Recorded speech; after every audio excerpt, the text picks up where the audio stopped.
கிறிஸ்துவுக்குள் பிரியமானவர்களே, கர்த்தராகிய இயேசு கிறிஸ்துவின் நாமத்தினால் உங்கள் அனைவருக்கும் என் அன்பின் வாழ்த்துதலை தெரியப்படுத்துகிறேன்.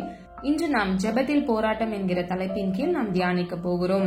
பிரியமானவர்களே, ஜெபம் என்றால் என்ன? தேவனோடு சம்பாஷிப்பது, அவரோடு ஐக்கியமாக நம்ம உறவாடுவது. ஜெபத்திலே பலவிதமான போராட்டங்கள் இருக்கிறது. பிசாசானவன் நமக்கு விரோதமாக கொண்டு வருகிற போராட்டங்கள் நிமித்தமாக, சோர்வுகள் நிமித்தமாக நம்மால் ஜெபிக்க முடியாது. ஆனா அதை பற்றி இன்றைக்கு பார்க்க போறதில்ல. ஜெபத்திலே போராட்டம், வேதத்திலிருந்து கர்த்தருடைய சமூகத்தில் எப்படியெல்லாம் போராடி ஜெபித்து அதனுடைய பதிலை அவர்கள் பெற்றுக்கொண்டார்கள் என்பதை நம்ம பார்க்க போகிறோம். ஆதார வசனம் ரோமர் 15வது அதிகாரம் 32வது வசனம். நீங்கள் தேவனை நோக்கி செய்யும் ஜெபங்களில் நான் போராடுவது போல நீங்களும் என்னோடு கூட போராட வேண்டும் என்று வேண்டிக் கொள்கிறேன். ஹல்லேலூயா. பிரியமானவர்களே, இந்த வசனத்தை பவுல் சொல்லுகிறத நம்ம பார்க்கிறோம். அதாவது அவர் கர்த்தருடைய சமூகத்தில் தேவனை நோக்கி விண்ணப்பம் பண்ணுகிறார். அதிலே தேவனோடு அவர் போராடுகிறார். எதற்காக? அந்த ஜெபத்திற்கான பதிலை பெற்றுக் கொள்வதற்காக. அது மாத்திரமல்ல, நீங்களும், அதாவது நம்ம எல்லாரும் போராடி அவரோடு கூட ஜெபிக்க வேண்டுகிறேன் என்று அவர் சொல்லுகிறதை நம்ம அறிந்து கொள்ளலாம். பிரியமானவர்களே, சில வேளைகளில் நாம் கர்த்தரிடத்திலே போராடி ஜெபிக்க வேண்டியதா இருக்கிறது. விடாமுயற்சியோடு தொடர்ந்து கேட்டுக்கொண்டே இருக்க வேண்டியதா இருக்கிறது. அது மாத்திரமல்ல, நம்முடைய ஆவிக்குரிய வாழ்க்கையில் நம்ம சில காரியங்களை கர்த்தருடைய சமூகத்திலிருந்து கிருபையாய் பெற்றுக்கொள்வதற்கு நாம் போராடி ஜெபிக்க வேண்டியது மிகவும் அவசியமாக இருக்கிறது. அது மாத்திரமல்ல, ஒரு குறிப்பிட்ட வகை பாவம் உங்களை மேற்கொண்டே இருக்கிறதா? அந்த பாவத்திலிருந்து விடுதலை பெறும்படி நீங்கள் முதலாவது உபவாசித்து கர்த்தருடைய சமூகத்தில் நீங்கள் போராடி ஜெபிக்கலாம்.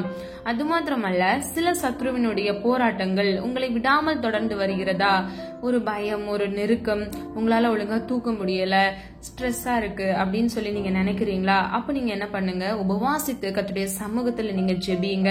தேவ சமூகத்தில் நீங்கள் போராடி ஜெபிக்கும் போது கர்த்தர் நிச்சயமாக உங்களுக்கு விடுதலையை கட்டளையிடுவார். வேதத்தில் நம்ம எஸ்தரை பார்க்கிறோம். நம்ம எல்லாருக்கும் தெரிஞ்சவங்க தான். அவள் கர்த்தருடைய சமூகத்தில் 3 நாள் உபவாசம் பண்ணி போராடி ஜெபித்திருப்பார். பிரியமானவர்களே, ஒரு பக்கம் யூதருடைய அழிவு நிர்ணயிக்கப்பட்டிருந்தது, மறுபக்கம் கிருபையின் தருணங்கள் மூடுகிற நேரமாயிருந்தது. எஸ்தர் ஒரு தீர்மானத்துக்குள் வந்தால் இரவும் பகலும் 3 நாட்கள் உபவாசித்து ஜெபிப்பது என்கிற தீர்மானம்தான் அது. அந்த ஜெபத்தில் தான் லட்சக்கணக்கான யூதர்களின் உயிர் போராட்டத்தில் இருந்தது. அது மாத்திரமல்ல, அந்த ஜெபத்தில் தான் இஸ்ரவேலின் எதிர்காலமும் இருந்தது. கடைசியாக அவளுடைய வளர்ப்பு தகப்பன் மொர்தெகாவின் உயிர் கூட இருந்தது. ஆகவே எஸ்தர் அந்த ஜெபத்தை ஏனோ தானோ என்று செய்திருக்க மாட்டாள் என்பது அதிக நிச்சயமாக நமக்கு தெரியும். வேதம் சொல்லுகிறது, அவள் புசியாமலும் குடியாமலும் 3 நாட்கள் உபவாசம் பண்ணினாள். இதை நாம் எஸ்தர் 4வது அதிகாரம் 16வது வசனத்தில் அறிந்து கொள்ளலாம்.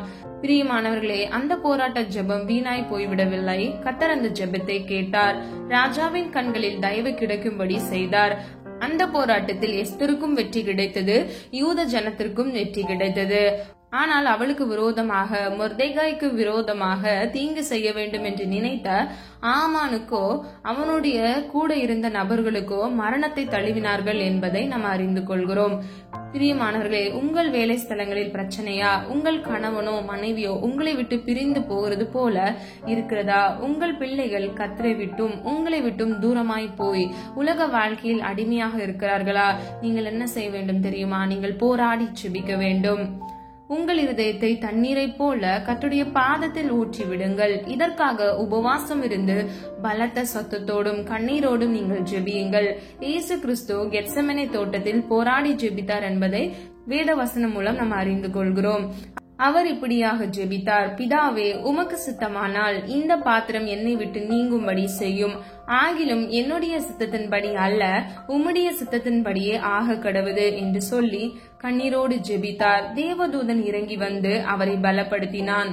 பிரியமானவர்களே, தேவகுமாரனாக வந்த கர்த்தராகிய இயேசு கிறிஸ்துவே பிதாவுடைய சமூகத்தில் பிதாவை நோக்கி போராடி ஜெபித்தார் என்றால், மனிதர்களாய் இருக்கிற நீங்களும் நானும் எவ்வளவாக ஜெபிக்க வேண்டும், எவ்வளவாக போராடி ஜெபிக்க வேண்டும் என்று சற்று சிந்தித்து பாருங்கள். லூக்கா 22வது அதிகாரம் 44வது வசனத்தின்படி இயேசு எப்படி ஜெபித்தார் என்பதை குறித்து அங்கே எழுதப்பட்டிருக்கிறது. அவர் மிகவும் வியாகுலப்பட்டு அதிக ஊக்கத்தோட ஜெபம் பண்ணினார். அவருடைய வேர்வை இரத்தத்தின் பெருந்துளியாய் தரையிலே விழுந்தது. பிரியமானவர்களே, இன்னைக்கு நீங்க எவ்வளவாக ஜெபிக்கிறீங்க? 10 நிமிஷம் பண்றீங்களா? 1 hour பண்றீங்களா? இல்லனா டெய்லியும் அதிகாலை எழுந்து ஜெபிக்கிறீங்களா? பிரியமானவர்களே, சத்ருவானவன் நமக்கு விரோதமாக பல திட்டங்களை தீட்டுகிறான். நம்முடைய வாழ்க்கையில் நாம் சோர்ந்து போக வேண்டும் என்றும், நம்ம அவிசுவாசத்தில் விழுந்து போக வேண்டும் என்றும், கர்த்தர் நமக்கென்று வைத்திருக்கிற வாக்குத்தத்தத்தை, அதாவது இளைப்பாறுதல் தேசத்தை நம்ம சுதந்திரித்துக் கொள்ள முடியாதபடிக்கு அவன் பல போராட்டங்களை நம்முடைய வாழ்க்கையில் கொண்டு வருகிறான். அதை நாம் மேற்கொள்ள வேண்டும் என்றால் நாம் முதலாவது போராடி ஜெபிக்கிறவர்களா இருக்க வேண்டும். சில பாவ அடிமைத்தனத்துக்கு நாம் சிக்கி விழாதபடிக்கு, விழுந்து போகாதபடிக்கு நம்ம ஜெபிக்க வேண்டும். ஒருவேளை நீங்க இன்னைக்கு யாராவது உங்களுடைய வாழ்க்கையில இந்த பாவத்தை நான் மேற்கொள்ளணும்னு சொல்லி நீங்க விரும்புறீங்க அப்படின்னா, நீங்க முதலாவது உபவாசித்து கர்த்தருடைய சமூகத்துல போராடி நீங்கள் ஜெபிக்க வேண்டும். பிரியமானவர்களே, கேட்கிற எவனும் பெற்றுக்கொள்வான் என்று வேதம் சொல்லுகிறது. நிச்சயமாக கர்த்தர் உங்களுடைய வாழ்க்கையில நீங்க விண்ணப்பித்த காரியங்களுக்கு, கர்த்தருடைய சமூகத்தில் நீங்கள் கண்ணீரோடு ஜெபித்த காரியங்களுக்கு உங்களுக்கு பதிலை கட்டளையிடுவார், அற்புதத்தை கட்டளையிடுவார். ஹல்லேலூயா. கடைசியாக கொலோசியர் 4வது அதிகாரம் 12வது வசனம், நீங்கள் தேவனுக்கு சித்தமானவைகள் எல்லாவற்றிலும் தேறினவர்களாயும் பூரண நிச்சயமுள்ளவர்களாயும் நிலை நிற்க வேண்டும் என்று என் ஜெபங்களில் உங்களுக்காக எப்பொழுதும் போராடுகிறேன். ஹல்லேலூயா. பிரியமானவர்களே, பவுல் பிறருக்காக போராடி ஜெபித்தார். தேவனுக்கு சித்தமானவைகளையும், அதில் மாத்திரமல்ல பிறர் அதில் தேறினவர்களாய் இருக்க வேண்டும் என்பதிலும் பூரண நிச்சயம் உள்ளவர்களாய் அவர்கள் நிலை நிற்க வேண்டும் என்றும், அதாவது அவர்கள் வீழ்ந்து போகாமல் பூரண நிச்சயம் உடையவர்களாய். நிச்சயம் என்றால் என்ன? கர்த்தராகிய இயேசு கிறிஸ்து நமக்கென்று தன்னுடைய ஜீவனை கொடுத்தார். சிலுவையில் நம்முடைய பாவம் நீங்க அவர் தன் ஒவ்வொரு சொட்டு ரத்தத்தையும் நமக்கென்றே கொடுத்தார் என்ற நிச்சயம், பூரண நிச்சயம் உடையவர்களாய், நாம் தேவனுடைய சித்தத்தின்படி செய்கிறவர்களாய், தேவனுடைய சித்தத்தின்படி நாம் நிலை நிற்க வேண்டும் என்பதற்காகவே பவுல் போராடி ஜெபித்தார் என்பதை நம்ம இதன் மூலம் அறிந்து கொள்கிறோம். நல்ல கவனிங்க, அவர் பிறருக்காக ஜெபித்தார். இன்னைக்கு நீங்களும் கூட பிரியமானவர்களே, நம்முடைய தேசத்திற்காக, உங்களுடைய நண்பர்களுக்காக, உங்களை சுற்றி உள்ள அந்நியர்களுக்காக நீங்க பாரத்தோடு ஜெபிக்க வேண்டும். யோபு தன் சிநேகிதருக்காக ஜெபித்தார். அப்பொழுது கர்த்தர் அவருடைய சிறையிருப்பை மாற்றினார். இன்னைக்கு உங்களுடைய சிறையிருப்பை கூட கர்த்தர் மாற்ற வேண்டும் என்று நீங்கள் விரும்பினால் நீங்கள் பிறருக்காக ஜெபியுங்கள். கர்த்தர் நிச்சயமாக உங்கள் சிறையிருப்பை மாற்றுவார், அதிசயங்களை காண கிருபை செய்வார். ஹல்லேலூயா. பிரியமானவர்களே, நம்ம ஜெபத்துல உறுதியுள்ளவர்களாய் ஜெபித்து நாம் ஜெயத்தை பெற்றுக் கொள்கிறவர்களாய் இருக்க வேண்டும். நம்ம எல்லாரும் ஒரு மனதா ஜெபிக்கலாமா? அன்பின் பிதாவே, அப்பா, எங்கள் ஒவ்வொருவரையும் அது கருத்தில் ஒப்பு கொடுக்கிறோம். அறிந்தும் அறியாமல் செய்த தவறுகளை மன்னிங்க. எங்களிடத்துல அநேக குற்றங்கள் உண்டாப்பா. இன்றைக்கும் ஆண்டவரே, நாங்கள் நிறைய காரியங்கள்ல மாறணும்பா. முக்கு பிரியமானதை செய்யணும் ஆண்டவரே. எங்களை முது கரத்தில் ஒப்பு கொடுக்கிறோம் அப்பா. எங்களை மண்ணென்று நாங்கள் தாழ்த்துகிறோம் ஆண்டவரே. உம்முடைய நாம மாத்திரம் மகிமைப்படட்டும் ஆண்டவரே. அப்பா, நீ நல்லவர், சர்வ வல்லவர் தகப்பனே. நீர் வாக்குத்தத்தத்தில் உண்மையுள்ளவர் அப்பா. நீர் வாக்கு மாறாதவர் ஆண்டவரே. நீர் பொய் சொல்ல மனுஷன் அல்லப்பா. நீர் ஜீவனுள்ள தேவன் தகப்பனே. எங்கள் ஒவ்வொருவருக்காக நீங்கள் மனம் இறங்குங்கப்பா. நாங்களும் ஆண்டவரை எஸ்தரை போல உபவாசித்து தீர்மானத்தோடு ஜெபிக்க கர்த்ததாமே கிருபை செய்யுங்க. தானியேலை போல தீர்மானம் எடுத்து ஆண்டவரே அப்பா, நாங்கள் எங்கள் வாழ்க்கையில் அப்பா முன்னேற இயேசுவின் நாமத்தினால் கிருபை செய்யுங்க தகப்பனே. தானியேலின் தலையை உயர்த்தினீரே, யோபுவின் சிறையிருப்பை மாற்றினீரே, அதே போல எங்களுடைய சிறையிருப்பையும் இயேசுவின் நாமத்தினால் நீர் மாற்றுங்கப்பா. எங்களோடு இருக்கிற அந்நிய ஜனங்களுக்காக, இந்த தேசத்திற்காக நாங்கள் பாரத்தோடு ஜெபிக்க இயேசுவின் நாமத்தினால் கிருபை செய்வீராக. ஒவ்வொரு பிள்ளைகளுக்குள்ளும் ஆண்டவரை ஜெப ஆவியை கொடுங்க, விண்ணப்பத்தின் ஆவியை கொடுங்க தகப்பனே. ஒவ்வொரு பிள்ளைகளுக்கும் ஜெப ஆவியினால் நிரப்புங்க, விண்ணப்பத்தின் ஆவியினால் நிரப்புங்கப்பா.